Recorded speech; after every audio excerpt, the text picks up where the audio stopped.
Hello everyone, welcome to our YouTube channel. आज की video काफ़ी डिफरेंट होने वाली है। आज मैं कुछ ऐसी चीज़ें शेयर करूंगा जिनसे आपको एमबीए करना चाहिए या नहीं, इनकी एक इंसाइट्स मिलेंगी, और यदि करना चाहिए तो क्यों करना चाहिए और नहीं करना चाहिए तो किन को नहीं करना चाहिए। तो चलिए शुरू करते हैं। तो जैसे आप लोग देख सकते हो कि एमबीए का भी हाइप बना हुआ मार्केट में। कैट की आप देख सकते हो एस्पायरेंट्स की कितनी बढ़ चुकी है। काफ़ी सारे लोग कैट एग्ज़ाम दे रहे हैं, सारे लोग आईआईएम्स, आईआईटीज़ या टॉप बेस स्कूल से एमबीए करना चाह रहे हैं। तो लोगों को लगता है कि एमबीए करके मैं बहुत पैसे छाप सकता हूँ, अब मेरी ज़िंदगी चेंज हो सकती है। तो ये बिल्कुल गलत नहीं लगता है, इसमें ऐसी कोई गलत बातें नहीं है, चेंज हो जाती है। बट ऐसा नहीं कि सबकी ज़िंदगी चेंज हो जाती है, ये काफ़ी सारी डिपेंड करती है इंडिविजुअल टू इंडिविजुअल। आप कहाँ पे हो, अभी कहाँ पे स्टैंड कर रहे हो, तो इन सब चीज़ों पे भी डिपेंड करती है आपको एमबीए करना चाहिए कि नहीं। आपकी पर्सनैलिटी कैसी है, आपकी इंटरेस्ट क्या है, ये सब चीज़ों पे डिपेंड करती है। ऐसा नहीं कि पूरी दुनिया एमबीए कर रही है तो मैं भी एमबीए कर लेता हूँ।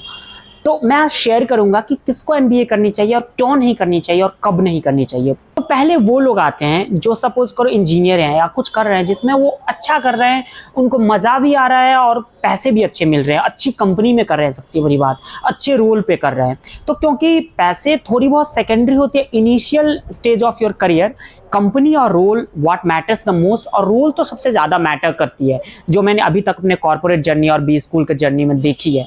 तो यदि आपकी रोल और कंपनी बहुत अच्छी है तो एमबीए करने की ज़रूरत नहीं है आपको। यदि आप काम भी इंजॉय कर रहे हो, तो जैसे मैं एक एग्जांपल देता हूँ। सपोज करो आप टाटा स्टील में हो, आप टाटा स्टील में प्रोडक्शन में मैन्युफैक्चरिंग में हो, आपकी पैकेज 15 लाख है मान लो, लेकिन आप इंजॉय नहीं कर रहे हो वो, क्योंकि कंपनी अच्छी है, आपकी रोल भी ठीक है, बट आप इंजॉय नहीं कर रहे हो काम, आपको उतना रोल नहीं पसंद है आपके पॉइंट ऑफ व्यू से। तो यदि 15 लाख की पैकेज छोड़ के आप एमबीए करने आते हो किसी भी आईआईएम या टॉप बी स्कूल्स, तो ये जायज़ है फिर भी, क्योंकि आप वो रोल में इंजॉय ही नहीं कर पा रहे हो, तो आप बहुत ज़्यादा ग्रो नहीं कर सकते, आप फिर अपने आप के साथ जस्टिफाई नहीं कर सकते, आपके लिए जायज़ है। बट आप यदि 10 लाख के भी आपकी पैकेज है और आप अच्छी कंपनी में अच्छे रोल पे कर रहे हो और आपको लग रहा है कि इसमें बहुत मज़ा आ रहा है मुझे, जब आप सॉफ्टवेयर इंजीनियर हो और आपको बहुत अच्छी कोडिंग आती है, आपको मज़ा भी आता है कोडिंग करने का, तो आप उसमें ज़्यादा एक्सेल कर सकते हो, ज़्यादा बेटर कर सकते हो। बहुत सारी कंपनीज़ हैं जो बहुत अच्छी अपॉर्चुनिटी प्रोवाइड करती है। प्रोडक्ट बेस्ड की बात करें तो Microsoft, Amazon, Google, Flipkart, Myntra, बहुत सारी कंपनीज़ है जो बहुत अच्छी अच्छी पैकेज देती है। एमबीए में शायद आपको मिल भी नहीं पाएगी, तो वो भी है। क्योंकि आप इंटरेस्टेड हो तो आपको एमबीए करने की कोई ज़रूरत नहीं है। मैंने काफ़ी सारे तो नहीं बोलूँगा, बट कुछ लोग ऐसे देखे अपने कॉलेज में भी जो बहुत अच्छी अच्छी पैकेज छोड़ के आए, 12-15 लाख, वो बहुत अच्छे इंजीनियर्स भी थे, बहुत अच्छी कंपनीज में थे, बट यहाँ के वो अच्छा नहीं कर पा रहे हैं। ऐसा नहीं कि वो अच्छा करना नहीं चाहते हैं, कुछ है कि उनकी ट्रेड्स ही नहीं है एमबीए वाली उतनी, और वो ट्रेड्स भी ना होना ठीक है, इट्स फाइन, बट एटलीस्ट आपको ओपन होना पड़ेगा सारी चीज़ों लर्निंग के लिए, सारी चीज़ें सीखने के लिए। तो कुछ लोग ऐसे हैं जो ठीक है एमबीए कर लिया, कैट लिख दिया, स्मार्ट बंदे थे ऑब्वियसली, तो आईएम तक पहुँच गए। उनको लगता है कि जो इंजीनियरिंग में जैसी चीज़ें चलती थी वैसे चलती है। अब फॉर एग्जांपल, जैसे मैं एक एग्जांपल देना चाहूँ, इंजीनियरिंग में मैं कॉग्निजेंट में था तो टी शर्ट पहन के चला जाता था। टी शर्ट पहन के नॉर्मल कैजुअल में आप जा सकते हो, कैसे भी बाल रख सकते हो, कुछ भी कर सकते हो, क्योंकि आईटी सेक्टर है तो वहाँ ओपननेस है। बट आप बैंकिंग सेक्टर में ये एक्सपेक्ट नहीं कर सकते हो। बैंकिंग में आपको प्रोफेशनल होना पड़ेगा, आपको फॉर्मल्स में जाने पड़ेंगे, थोड़ा प्रोफेशनल लगना पड़ेगा, नई नई चीज़ें आएंगी, नई नई चीज़ों को अडेप्ट करना पड़ेगा। तो अडेप्टेबिलिटी होनी चाहिए आपके अंदर, वो नहीं है तो आप एमबीए नहीं करो। चीज़ और, यदि आप आईआईएम्स या टॉप स्कूल्स को प्लेसमेंट एजेंसी समझ रहे हो तो प्लीज़ एमबीए नहीं करो, क्योंकि IIM is not a placement agency.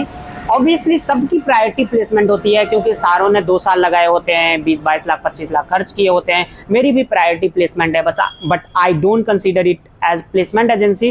Placement के अलावा भी बहुत सारी चीज़ें होती है जो आपको सिर्फ आईआईएम्स या टॉप बी स्कूल्स या एमबीए ही सिखा सकती है। आप नहीं सीख सकते हो कहीं भी। आपको लगेगा कि हाँ मैं तो सीख लूँगा, बट आप नहीं सीख सकते हो, आपको ऐसा लगेगा। कुछ लोग बोलेंगे भी आप सीख सकते हो, बट नहीं सीखोगे। तो यदि आपको लर्निंग के लिए जाना है, कुछ अपने आप को चेंजेस करवाने के लिए जाने हैं, और पैसे तो ऑब्वियसली कमाने के लिए जाना है, तो पैसे तो होती है सबकी प्रायोरिटी, तो आप MBA कर सकते हो। बट हाँ, मेक श्योर कि वहाँ जाओ तो लर्निंग का भी ख्याल रखो, साथ में साथ प्लेसमेंट के लिए भी प्रिपेयर करो ऑब्वियसली। तो मुझे लगता है आप लोग इस बात को कंसिडर करेंगे अपनी डिसीजन बनाने के लिए कि मुझे MBA करनी चाहिए या नहीं। तो जो आप MBA करने का डिसीजन बना लिया और जिनको लगता है कि मैं इन सब सारी चीज़ों में फ़िट हूँ, कि मैं ठीक है एडेप्टेबिलिटी के लिए रेडी हूँ, मैं लर्निंग के लिए भी रेडी हूँ, और अभी मेरी ऐसी स्टेज नहीं है कि मैं काम को बहुत इन्जॉय कर रहा हूँ या मुझे ऐसी बहुत करियर ग्रोथ अच्छी दिख नहीं रही है, मुझे MBA करनी ज़रूरी ही है ना, तो आराम से MBA कर लो। MBA is a great degree बोल सकते हो, या डिग्री तो मैं नहीं बोलूँगा, डिग्री तो ठीक है, बट वो जो आपको 2 साल में वो जो एक्सपोजर मिलती है वो बहुत अच्छी होती है, बहुत ही अच्छी होती है। मैं एक वीडियो में बता नहीं सकता वो एक्सपोजर, एक वीडियो में उस पर भी बनाऊंगा कि क्या एक्सपोजर मिलती है और मैंने ये 1 साल में क्या गेन करी है, क्या एक्सपोजर मुझे मिली है, तो वो मैं शेयर करूंगा ऑब्वियसली। तो आज के लिए बस इतना ही। हमें उम्मीद है कि आप लोगों को बहुत कुछ सीखने को मिली होगी इस वीडियो से, आपको बहुत सारी क्लैरिटी मिली होगी MBAs के रिगार्डिंग। आई होप कि आप लोग इस चैनल को सब्सक्राइब कर दोगे।